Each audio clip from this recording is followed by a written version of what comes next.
Assalamualaikum warahmatullahi wabarakatuh.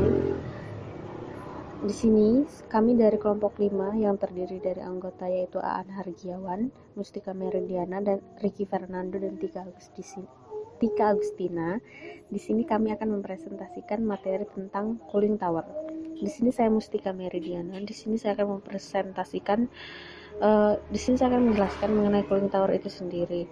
Cooling tower merupakan alat penukar kalor yang berfungsi mendinginkan air melalui kontak langsung dengan udara yang mengakibatkan sebagian kecil air menguap.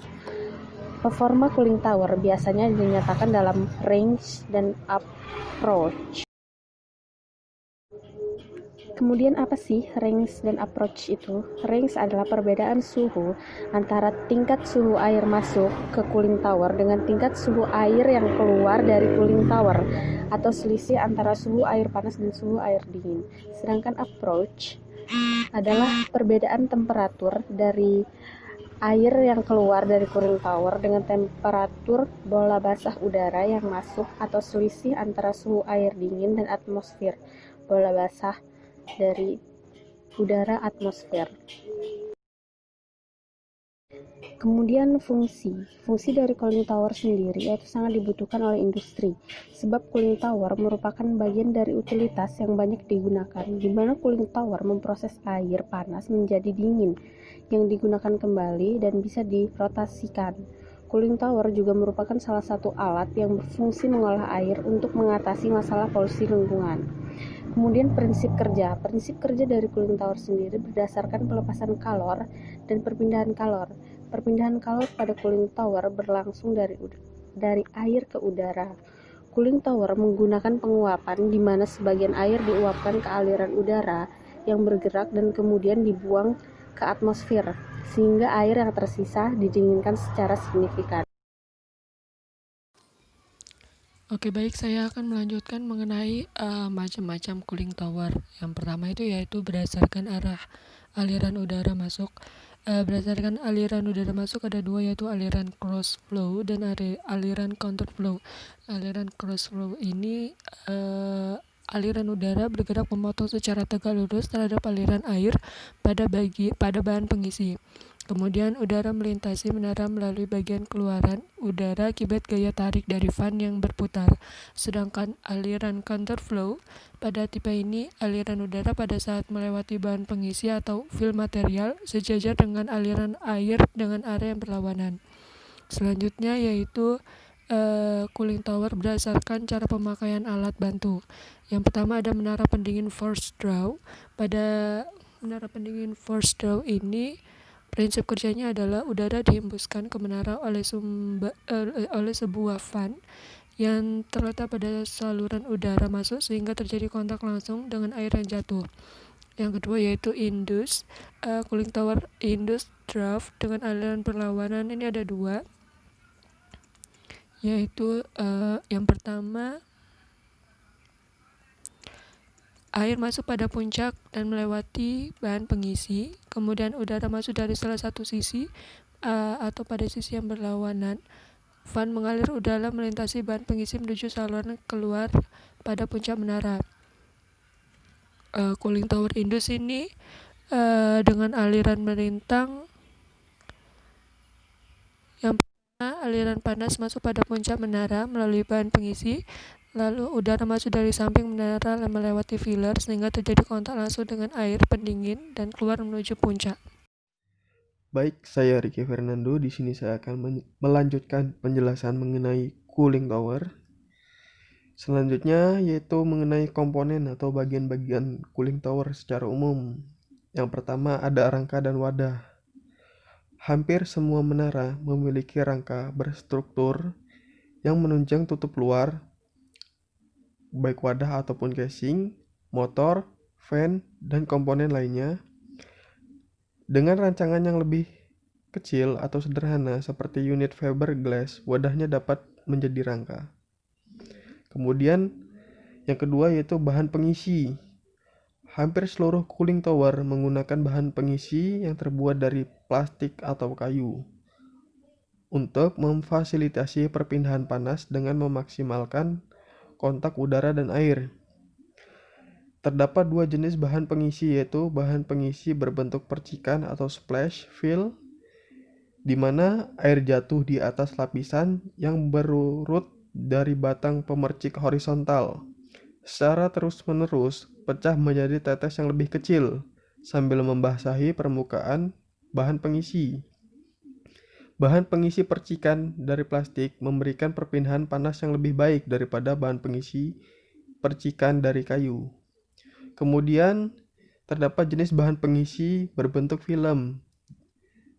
Jenis ini terdiri dari permukaan plastik tipis dengan jarak yang berdekatan di mana di atasnya terdapat semprotan air, membentuk lapisan film yang tipis, dan melakukan kontak dengan udara.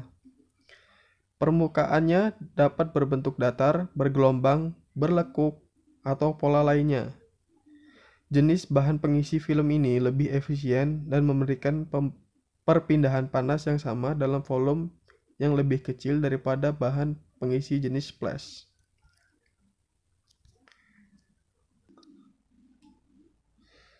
Selanjutnya ada kolam air dingin. Kolam air dingin terletak pada atau dekat di bagian bawah cooling tower dan menerima air dingin yang mengalir turun melalui cooling tower dan bahan pengisi.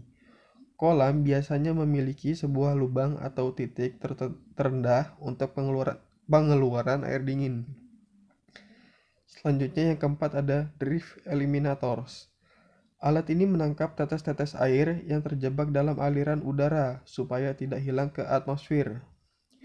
Yang kelima, ada saluran udara masuk.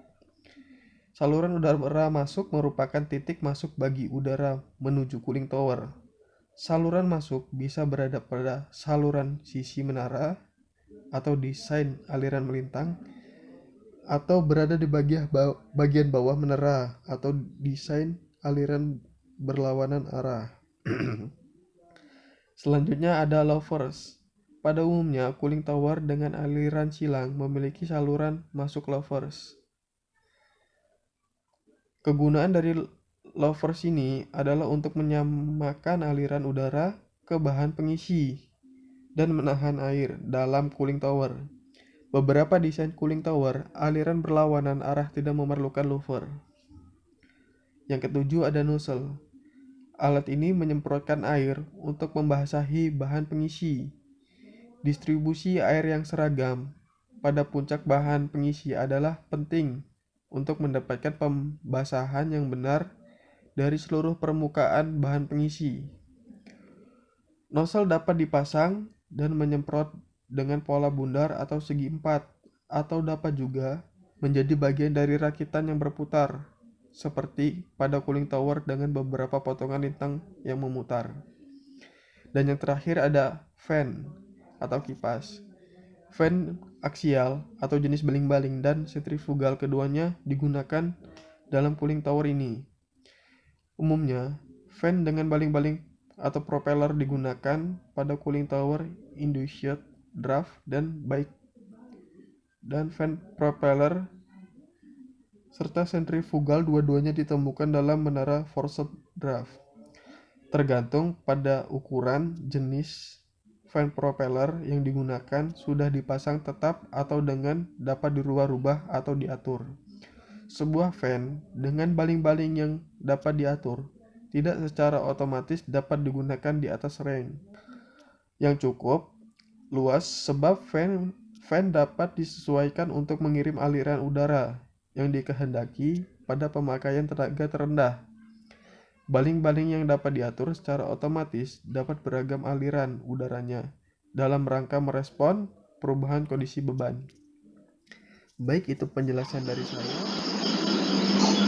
Halo teman-teman, perkenalkan nama saya Tika Agustina dengan NPM 181734029. Nah, di sini kita akan membahas atau mengulas bareng mengenai example dari 10.5/1. Nah, example ini didapatkan dari buku Coplis atau biasanya digunakan untuk transport proses ya. Bisa dilihat juga di halaman 623. Di sini ada contoh soal mengenai cooling tower. Example 10.5/1. Desain dari cooling tower water menggunakan koefisien film, di mana cooling tower tersebut memiliki aliran yang counter current, atau counter current itu searah. Kemudian cooling tower ini menggunakan gas dengan flow rate atau biasa disimbolkan dengan huruf G, 1,356 kg dry air per second kali meter persegi, dan flow rate dari waternya sendiri atau simbolnya L itu 1,356 kg water per second kali meter kuadrat.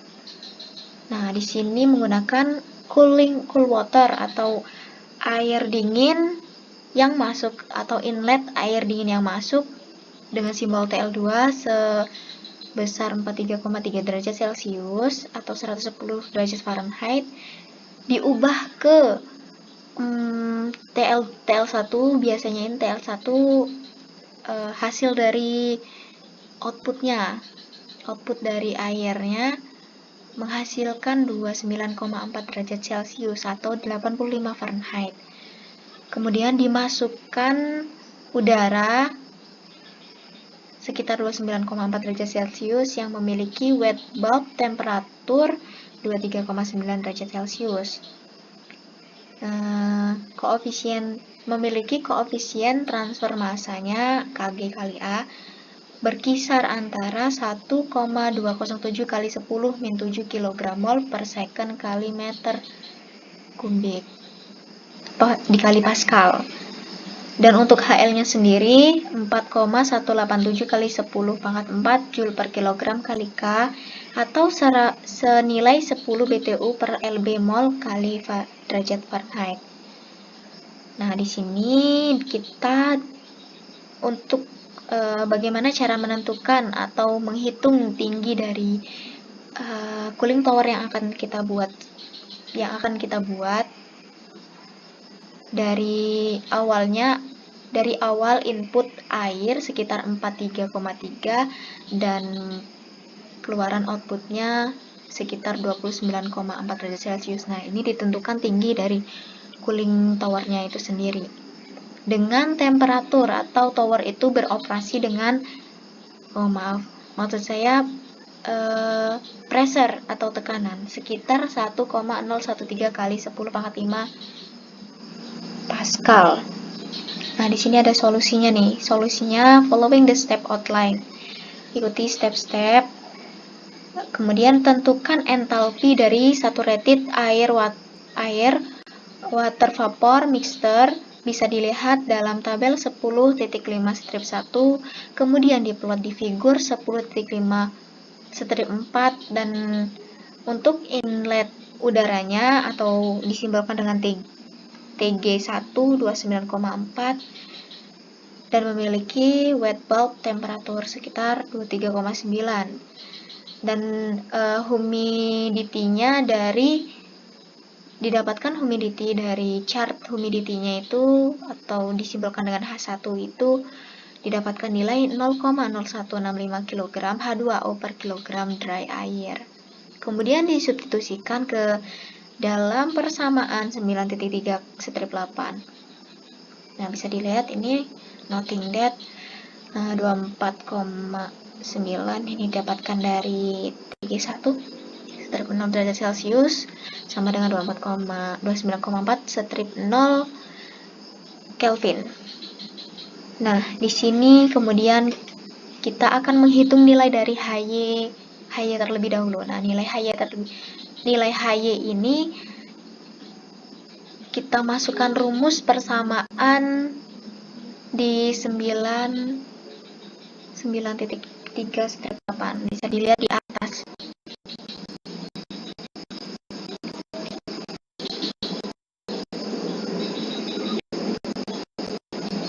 Nah,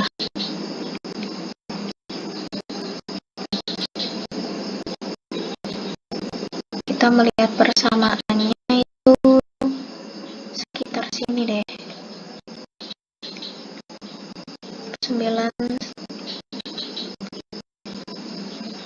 Nah, untuk menentukan nilai dari HY itu sendiri, kita menggunakan satuan yang SI. Jadi kita menggunakan persamaan ini. 1,05 ini. Kita kembali lagi ke sampel, guys. Nah, ini didapatkan dari rumus 1,005 ditambah 1,88. Ini didapatkan juga dari rumus, kemudian 0,0165 ini didapatkan dari nilai H1 sebelumnya. Nih, dikali 10 pangkat 3 ini merupakan rumus.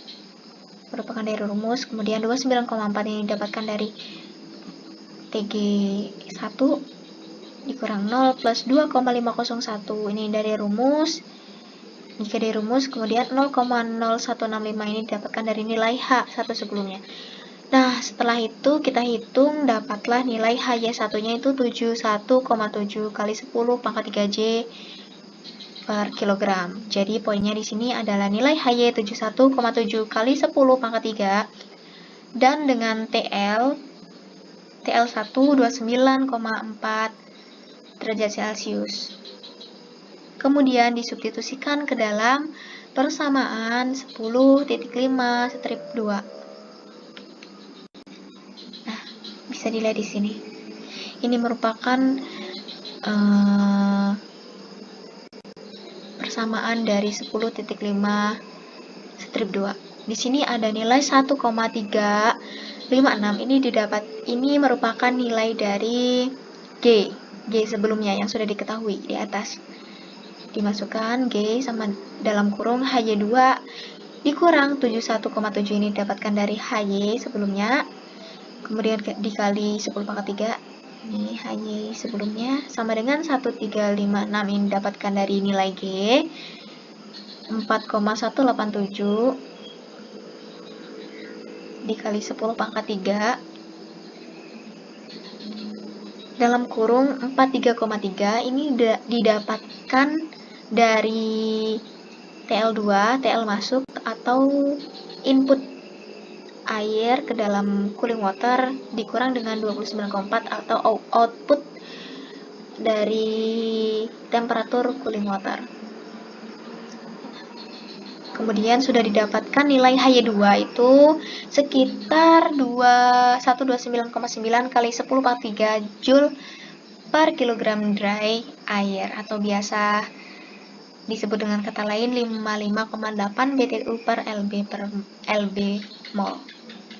Nah, di sini jadi didapatkan poin dari nilai HY2 itu sekitar 129,9 kali 10 pangkat 3 dan TL2 ini sebesar 43,3 atau input airnya sekitar 43,3 derajat Celcius. Kemudian diplot dan diberikan garis operasi. Langsung saja ke kita plot data dengan menggunakan figur 10.5 strip 4. TL1 ini adalah yang diketahui dari soal sebelumnya yang di atas. TL1 tadi menunjukkan angka 29,3 kalau tidak salah. Ini 29,4 kita titik di sini dulu ya. Kemudian nilai TL2 itu senilai 43,3. TL2 43,3. Kita titik di sini dulu, sekitar di sini titiknya. Kemudian nilai dari H1. Nilai H1 tadi 71, HY1 71,7.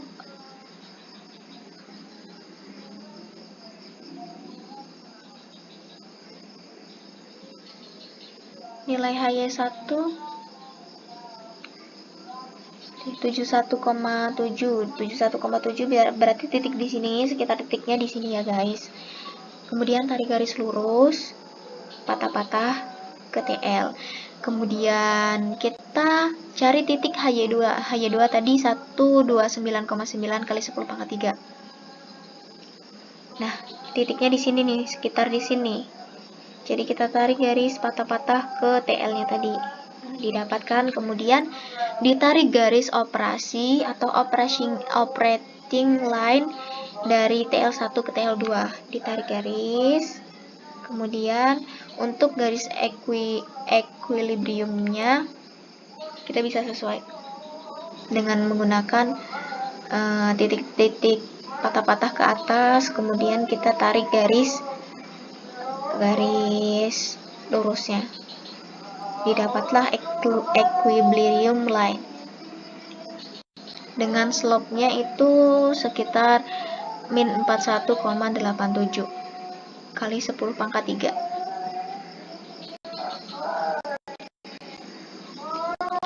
Nah, sebelum itu kita kan tadi di permasalahannya itu kita harus menentukan tinggi dari cooling tower tersebut kan. Nah, sini kita cara menentukan tingginya. Jadi di sini ada tabel 10.5/2 enthalpy value for solution to example 10.5 enthalpy ini dalam bentuk joule per kilogram dry air. Nih, tabelnya bisa dilihat. Kemudian disubstitusikan ke dalam persamaan 10.5/13. Nih, sebelumnya juga sudah dijabarkan di atas.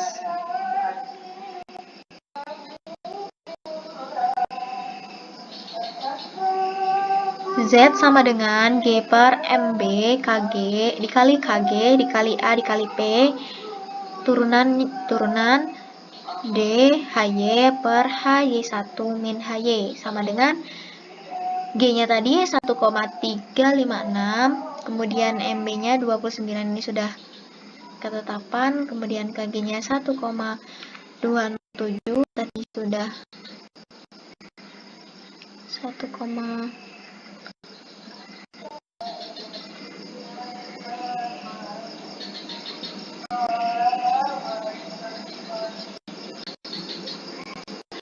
kemudian